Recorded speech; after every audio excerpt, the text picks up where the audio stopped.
welcome to another episode of the Bittersweet Podcast. It's your girl, Wintana. And today we have a special guest on the podcast, guys. I'm actually really excited to have this person because I was kind of shy to reach out to you. You can't be more shy than me. I was more shy than you. I was so shy, but I'm like, the universe did its thing and brought us in the same room. Today we have one of Melbourne's finest DJs on the Bittersweet Hot Seat. You've worked with Thames, you've gone international, interstate, Ruga, different festivals, all over the place. You already know who this is, guys. It's PK on the Hot Seat. What's up? How you doing? Thank you for having me. Thank you for coming on. It's been a long time coming. It has been a long time coming, but I told you I was shy. I'm shy too, but we had to go to a whole different country to know that we actually and like have alcohol need to make this happen. involved, Yeah, like, you know. And sometimes you need the liquor confidence. You need the liquor courage. Yes. Like today. Like, You think like we today, could- anyway, you know, cheers. we had to cheers. All right, to start us off, PK, I'm gonna do rapid fire questions, just questions for PK that I came up with. All right. Because I was like, I just want to know. I'll try not to get cancelled. All right. First one, PK, Okay. what is your skincare routine? I don't have one. I'm really bad. I'm not even proud of this, but I don't really have one. How? Because You know every what? time, the question came from this. Every time I see you, you're dripped out. You look fresh. The skincare's on point. The skin is on point, and it's just snatched. I think I'd like to thank my Share it parents with the world. That's for it. good genes. Yeah, like I'm so bad. Whatever I get in the shower, whatever's in there, I just go ahead with it.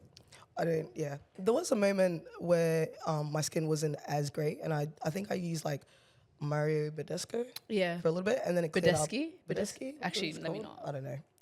Anyway, something like that. And then like it really cleared up, but I haven't touched anything since. But I have used, I don't know how to say that word. What is it? KHIELS. Kills? Is that Kill? how you I say think that? so. I don't know. Anyway, that stuff's really good.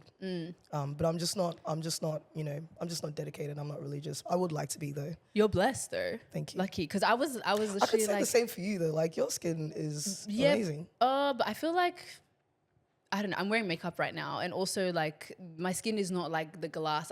I feel like I'm blessed because I don't have acne and all of Yeah. that stuff. I get it, but no. No, There are but some people that just like they're glowing. Yeah, my mom's got great skin, and so does my dad. So I think it's probably just more genetics. Genetics. Yeah. Lucky. All right. Next one is, what's your dating pet peeve ick? Ooh, somebody that doesn't know how to have banter.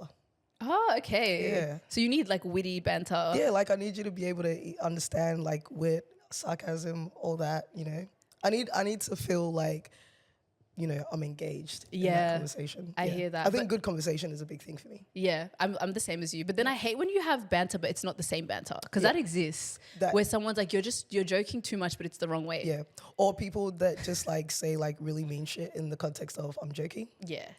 Yeah. That's not I'm like, I'm not about it. yeah. Or you know the ones that just like when they just see people across the road and they just have to make a comment about it. Like, shut up. Like, why are you mean? Why are you mean rude? for? Yeah. Like, yeah. Okay. What's one assumption people have of you, but they get it completely wrong? I think there's a few.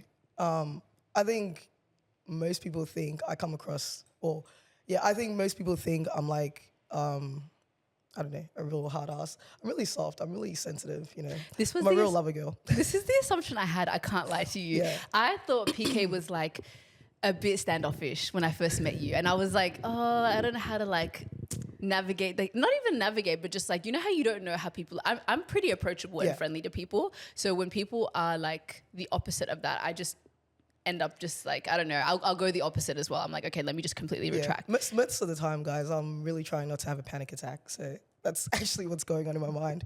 But no, like, I think, that's a common misconception. I think it's because, you know, I kind of stand and don't really say much. Like, if you don't speak to me, we probably won't speak. And that's not because I think I'm better than anyone. It's just kind of like, yeah. Do you like that people have that assumption of you? Sometimes. Because it kind of keeps you away, like keeps that protection. Yeah, and of it like, kind of weaves out, you know. So, like, sometimes I think, you know, if you can't find a reason to come talk to me, then the universe doesn't really think we need to have a conversation. Yeah, I hear it. It's Yeah. a good way to like just push people away. Yeah, definitely. Favorite place that you've ever DJ'd?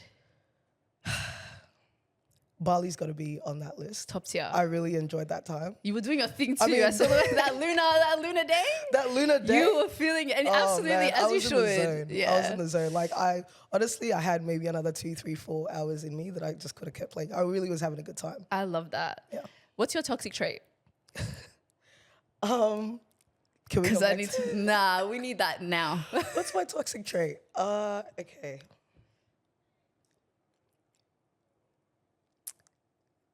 Sometimes I just don't engage. Like if I silent treatment. Really? Yeah.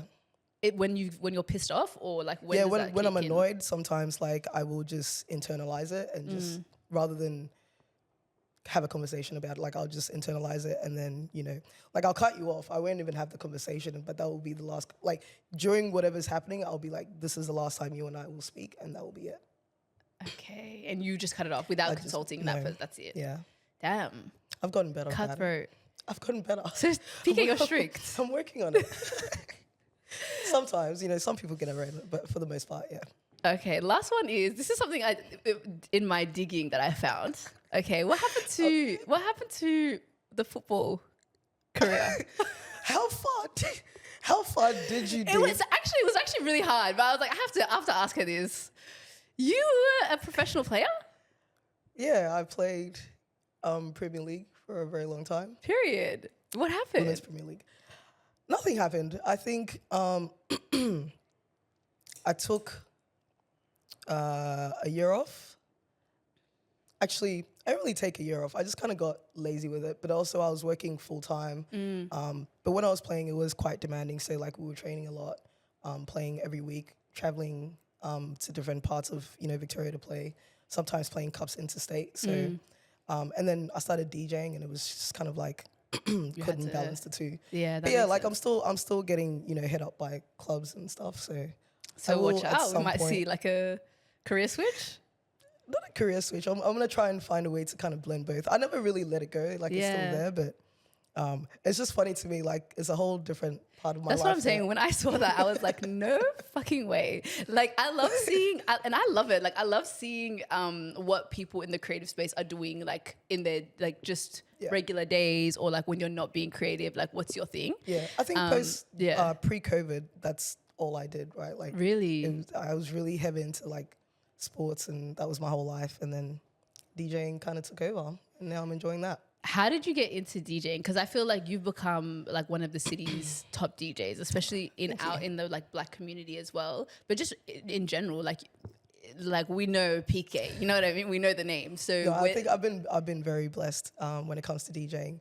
I started, honestly, it started as a joke. It started as me kind of like not poking fun, but I was kind of mimicking how Ghanaian radio presenters are. And I had this like little tiny DJ controller that I was playing around with. Yeah. And then I made a mix, and I met Jerry randomly at St. Kilda Beach, and he was like, he's a DJ. Just out and about? Yeah, I think we were doing like a photo shoot for something random. Anyway. And then I said to him, hey, like, you're a DJ. I made this mix. Can you listen to it and tell me what you think? But I made it on that controller. And he was basically like, if you were able to do that just on this controller, you need to take this seriously. Wow. And he was like really good. He wrote me a Word document with like, line by line. This is where I think you could improve. This is where I think love you should people do like better. that. I love people that are really dedicated. Yeah. Like, he's been by my side ever since. So I love that. Great. What are Ghanaian radio presenters like? You just and you're Ghanaian, yes? I am Ghanaian. It's just like the random screaming in the middle of the song, and they'll just start giving, Ghanaians like all ad-libs? about. Yeah, the ad-libs, like. What are Ghanaians all about? The ad-libs, Okay. I don't know this. Really? No. In our Zonto music, you'll hear it a lot. Okay. Yeah. So, anyway. I always make fun of, like, for me, are they really, let me not disrespect the DJ community, because I feel like you guys are serious, but because are there some DJs that are, when they're like playing with the knobs or the mixer thingies? Yeah. Are they like, is it serious? Is it real? Like as or is some of it like part of the act of being a DJ? There's nothing wrong with that. No, there's nothing wrong with that. There are some DJs that are a lot more performative and expressive. Yeah. But I think it's all part of the flow of things. So whatever works for you. Whatever works for you. No, Yeah. I think, yeah, the DJing, it's also become such a, I love seeing how many more different people are coming out in that space as well. Do you feel like it's changed from when you started to now? Yeah, definitely. I think there's definitely a lot more DJs, and like every week there's, you know, a new DJ on the lineup or a new upcoming DJ that we hear about. So it's definitely changed. It's definitely changed, I think, the way that some of us play as well. But it's all part of the gig, right? And I think anything that helps you kind of like improve or like step up your game is good. What was it? What was that moment for you where you were like, actually, this is something? Because obviously you said Jerry gave you that kind of like courage, or even just told you like you're really good at this. Yep. When it comes to like you doing your gigs, because you're like I said, you've been getting booked. People really know who you are now, and you've done international gigs before. Yeah. Like, what was it? What moment was it for you where you were like, oh shit, like this might actually have to be my thing, you know? I think I've had a few of those moments. Yeah. There was, in general, I'm all about like omens. So I think the fact that I've consistently met people that have put me in positions to be able to get these gigs, meet all these like incredible artists, and that's always been a good thing that makes me feel like, okay, I might be on the right path. But I definitely think touring with Ruga, which is something I did quite early on, was probably like one of my favorite moments where I was like, oh man, this is something I'd love to do and take seriously. Was that around Australia? Yeah, around Australia. So I think we did Melbourne, Sydney, Adelaide, and yeah. That's amazing, yeah. And okay, I have to know as well, DJ, I want to say DJ X, but like what's the annoying thing that people, what are some annoying things people do? Because back in, I want to say 2000 and, do you remember when laundry was a thing in Melbourne? Like that was my era when I first was going clubbing. That's everyone's era, right? No, people started at Trill. There was a group of people that started at Trill. I've been around for way too long, actually, because I went through the Trill phase. The Trill phase. The I came out when the Trill phase was dying. Oh, okay. And I was like, I remember I went like underage clubbing with my sister a couple times because I was like, Metro. Let me just come. No, I went to, not Trill. There was one in Glen Waverley. It was such a good one. What was it called? Okay, I don't think I know that Glen one. Waverley? Or I always get the Waverleys confused, the Glens confused. No, I think it is Glen Waverley. Yeah, Glen Waverley. Yeah. It's, you don't remember what the club was called? I don't know. This is going to annoy me because if I ever had a really like a clubbing memory that I just, you know, when something's just in your mind and you're like, this place is lit. Yeah. That was the club for me. Okay. I can't remember the name.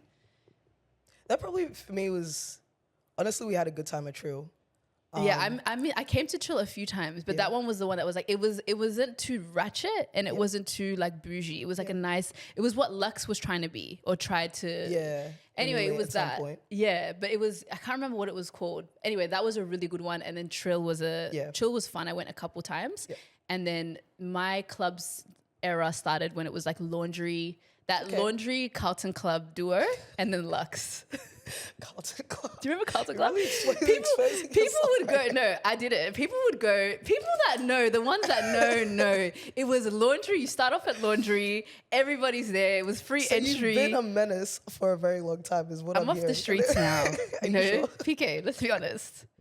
It wasn't the same, but everyone from Laundry would go to Carlton Club, and it was like that was the vibe, or Carlton Bar, whatever it was called. Yeah. No, but Sriracha and Tresillo. Those were Tresillo. I wasn't going out as much during the Tresillo era. Those were probably my stomping grounds. Okay. When I started to come more into the scene. Because you weren't like those clubs.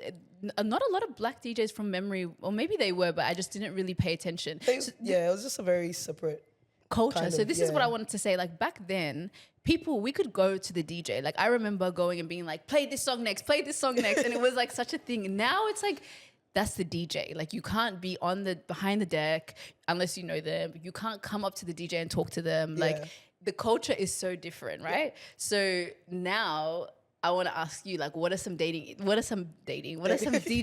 X that people have that people put onto you?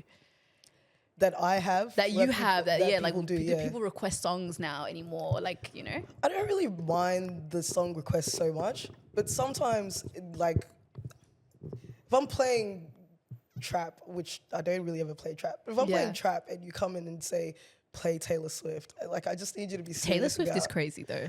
No, but that's what sometimes like. Like, why are you trying to you'll switch get- up the mood so yeah, much? and you'll get like opposite ends of the spectrum. But also like sometimes it's like, all right, you told me the first time, like I heard it. Yeah. But then there's people that will like literally stand next to you and continue to ask until you play it. That's crazy. Yeah. What do you do? Ignore them? Because now if you do that, I'm not going to play that now just because you're standing there.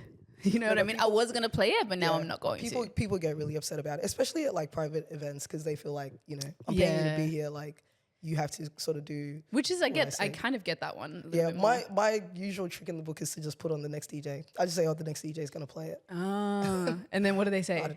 They're like, okay, and then now. You're just lying to them though. Yep. Okay. If I have it, I'll play it. If it makes sense in the context of what's going on in the night, like Yeah. I'll play it. But most of the time, I'll just put on the other. Or I'll just point to some random person next to me and be like, speak to them. Yeah, I get that. Interesting to know. No other icks? Sometimes I get overstimulated if I'm playing and there's like too many people around me. Yeah. It's a catch-22 because I love having people around me when I'm playing. But sometimes, and especially if I think I'm not playing well.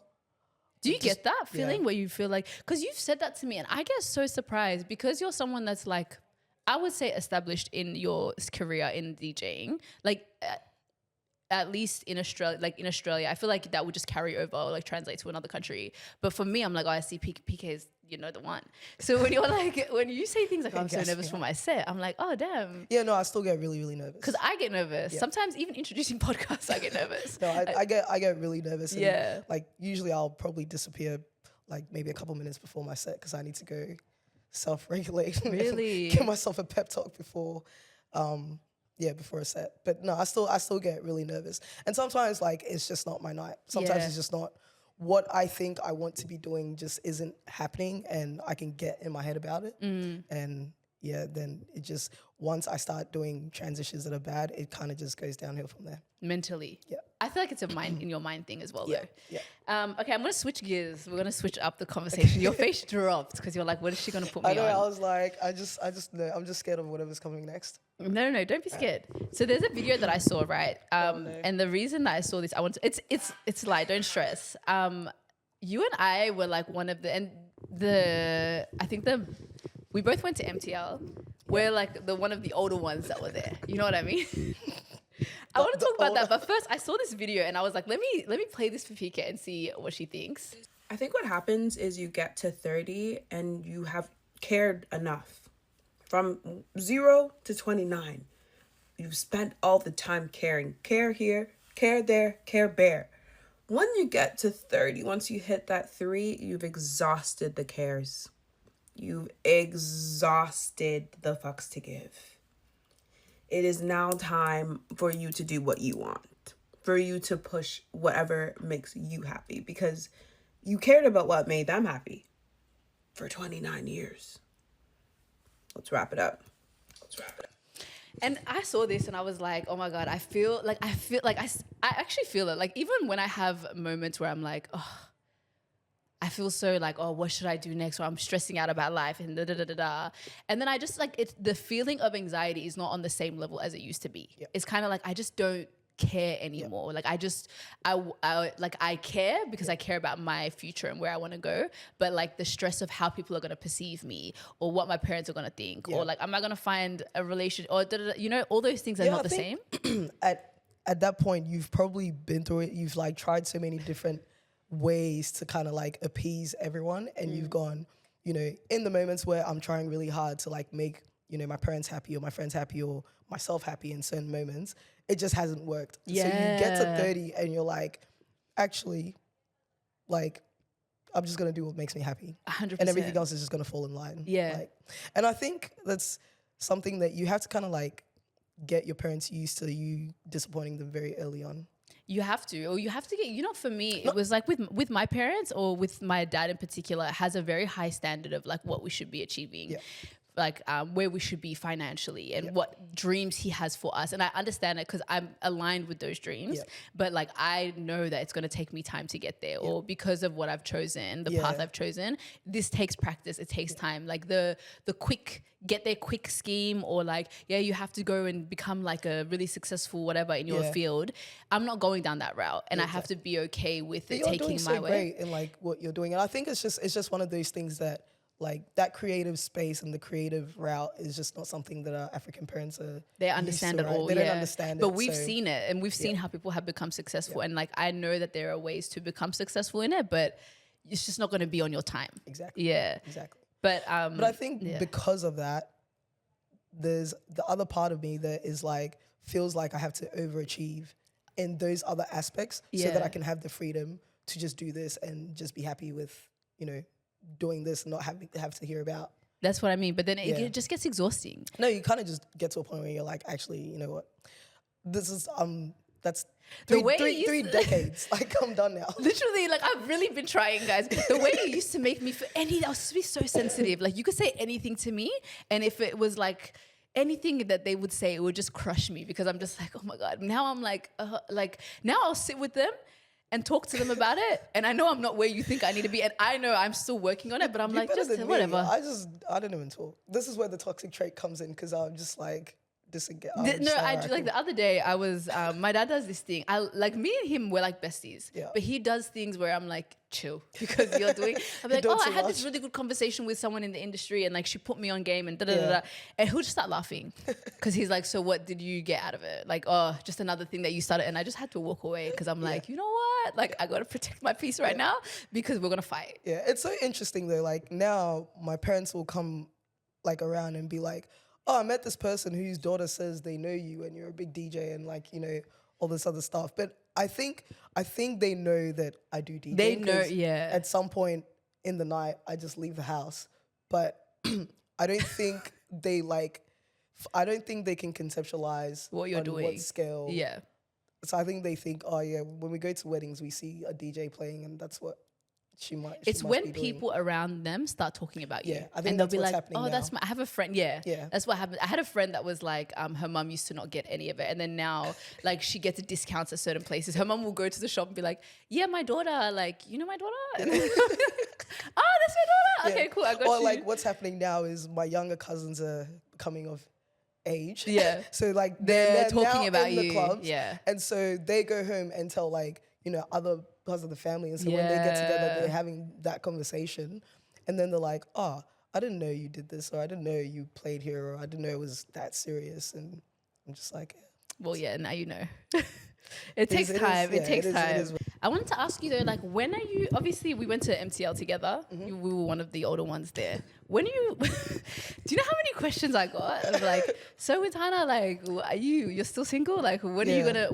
Are you? Someone was like to me, you need to get married. You were a hot commodity there. Someone was at like, MTL. You were a hot commodity. People, guys, we were hot commodity there. Like, I you was know what? Yeah, we killed it. We were hot commodity. I can't lie. But someone off the like when I came back was like, yeah, you can't be doing. You need to get married. I was like, first of all, don't tell me what I need to do. Don't disrespect that me. Luna party. They didn't see anything. They just, I think they just saw me like there, and they were like, okay, are you not 29? I'm like, yes, I am. It doesn't matter. But I was gonna ask you, like, when are you gonna pack it up? When's the time for PK to get out of the streets? He says I'm in the streets, guys. Because I'm there with you. No, it's a laneway. It's kind of like a laneway. It's a laneway. Yeah, it's like you know, like we show up. We show up. We're not. Yeah. We just pop by. We sometimes. dabble. Yeah, just see if everything's okay. You know what I mean? Yeah. I don't think I'll ever fully like remove myself from the laneway. I think sometimes you belong in the I don't belong in the. I belong in the house. Actually named I belong in the. But there might be a dedication. There might be a dedication because, do you know what I mean? It's like it's a lifestyle sometimes. Yeah. I think eventually I will. Eventually you'll retire. I will pack it up. But look, at the end of the day, I'm such a fan of just enjoying your life, man. Yeah. You just never know where it's gonna go, and so I'm just like, if I'm enjoying what's going on and that's what I'm meant to be doing now, then we do it. the next stage will happen. I can't force it, right? The plan is the plan. The plan is the plan. It's all plan in is the God's plan. It's I'd gonna say it's happen in God's regardless. timing. Yeah. Like it's not gonna. I'm also not the type to force it. Like I don't want Exactly. to. I'm not desperate enough to have the life of like marriage and kids to the point where I would just find anyone and be with anyone. Yeah. I think that's the issue. Yeah, I know your parents probably just, you know. My parents are like, my dad sat me down and he literally gave me a serious call one day out of nowhere and was like, what's happening? My mom's just like, where did I go wrong? I'm like, girl, I'm just having a good time. Yeah, I'm just like living life. You do get it? Yeah. But I think like it happens again, like it's one of those things you can't force. Like I'm not closed off to it. I'm open. Yeah. But also like it's not any what is it, Tom, Dick and Harry on the street? That's just not gonna happen. No, I think, yeah, for real, it's like, I'm very selective in all other parts of my life, so I don't see why You wouldn't be here. And so I'm like, you know, like I said, the plan is the plan. If it's in the plan, if it's in the cards for me, then absolutely I am open to it.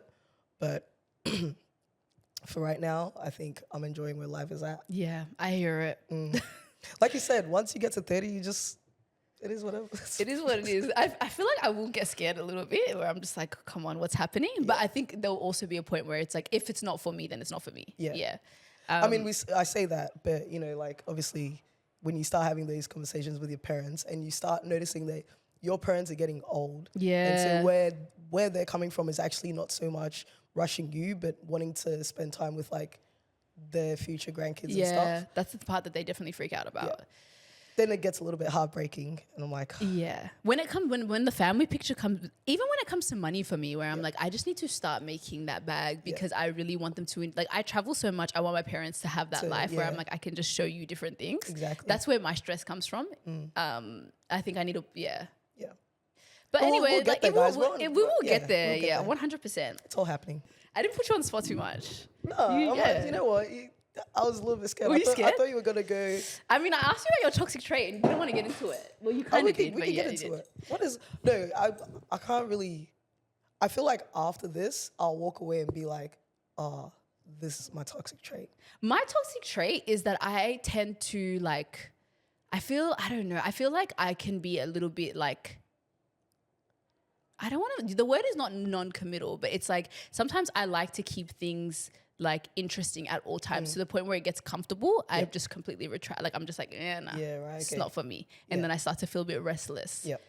But yeah. I'm the opposite. I feel like I can't do in-betweens, right? So I'm either nonchalant or I'm I hate nonchalant. Nonchalant will like is the one But thing. when I say I'm actually not that. I think I'm nonchalant. But then my nonchalant comes from a very toxic place. I might even cut this out because I'm like, why are you not obsessed with me? Why are you not obsessed with me? No, because See what's ya. wrong with you? Yeah. Jeremy, like, Are you not? Do you not like? do you not see? Hello. That's what I say. Hello? Like, do you see the Yeah, material? exactly.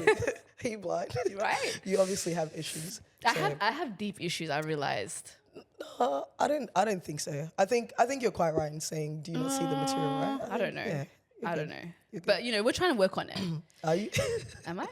Anyways, guys, we're out. We're yeah, we are. No, I think yeah. My thing is all or nothing. I think I can be nonchalant, but that's sometimes it's like from a self-protective type kind of place because I'm like the other side of it is jumping straight into something that I'm like Not ready for. yeah. Yeah. So anyway, I'm sure there's a lot of toxic traits. I'll walk away from this and be like, I probably should have said X, Y, Z, but you know, Yeah. There's a lot. There's always something. I definitely feel like I also have double standards. yeah. Yeah. And I think, okay, the other toxic trait is I think I come across very playful and people take that seriously as in I'm showing interest in them. And most of the time, I'm just having a good time in my head. Like, She's actually exposed me. We're too flirty. And I've realized that I'm a very you're too flirty. I'm a very flirty person. And I just think it's part of my character, part of my charisma. No, guys. And you have to understand it. Like I just think if I was in a relationship, I just can't play in my man's face. Yeah. Like I can't disrespect you. But I am a very like flirty person. Yeah, I think when I'm single, I love nothing more than to have like entertain the conversation and then go home to my bed and sleep and never see you again. Like this is let it be what it was. You know what I mean though? This is fun. This is fun. Can right? we not just? But then also, it's like then this is where I become toxic, Because it's like I do want you to like chase a little bit. Even if I want to let it be, I want to know that you still are thinking about me when I get home. The chase is nice. You know what I mean?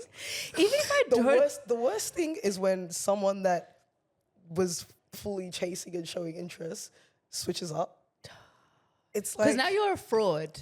no, but it's like, when did you get, like, what? Why do you not keep this? Like, I love consistency. Do you not love me anymore? You know what I mean? Now I know, yeah. Now we can't. You But were the thing never is, I will cut serious. you off.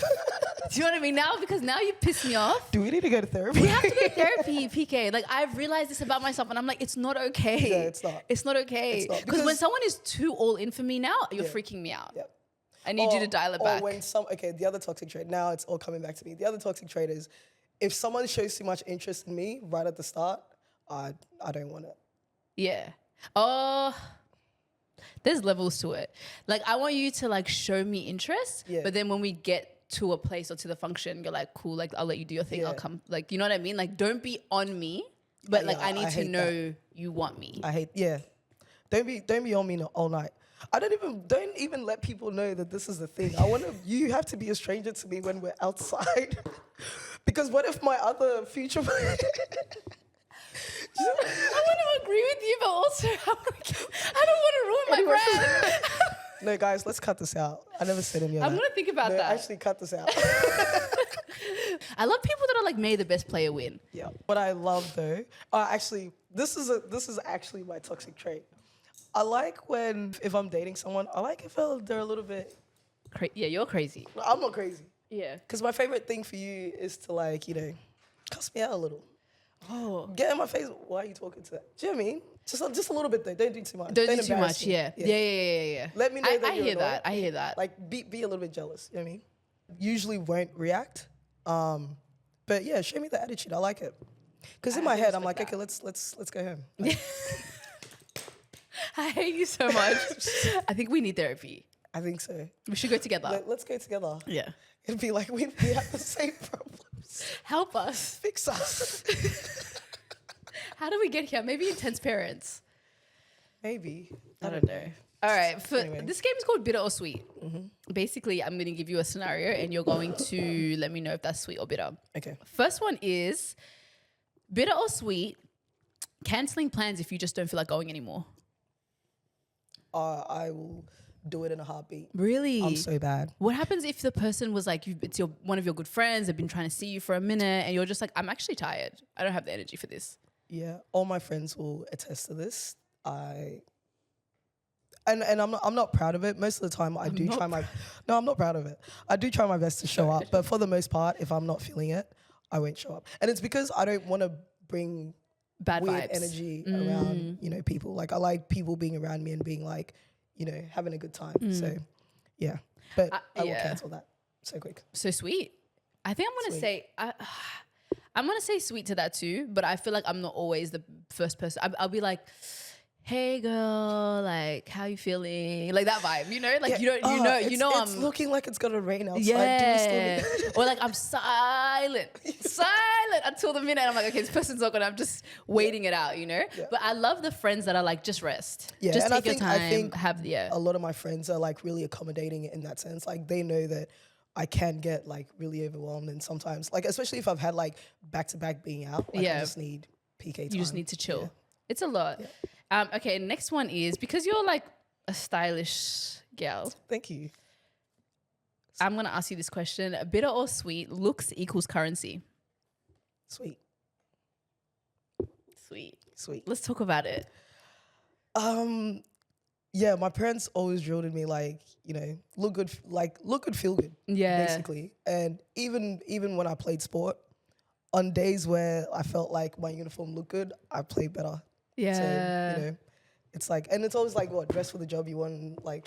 Honestly, I believe, I feel like even externally, people treat you better when you look good. People, like, there's something about it. People just put you to a height, like you're at a higher standard. And you also feel good. Like when I put a fit on, I just feel like a good energy. Like I love when I walk out and everyone's like, oh my God, PK, you look good. I like it. PK, what did you say? PK said something to me. We were at the ATV, Oh my God. ATV the bike thing. Oh yeah, the quad bikes. And then I didn't have like a change of clothes. Sometimes my problem is I love looking good. My time management, like I don't know what it is. I've gotten better, and I hope that 2026. Yeah. Like I hope.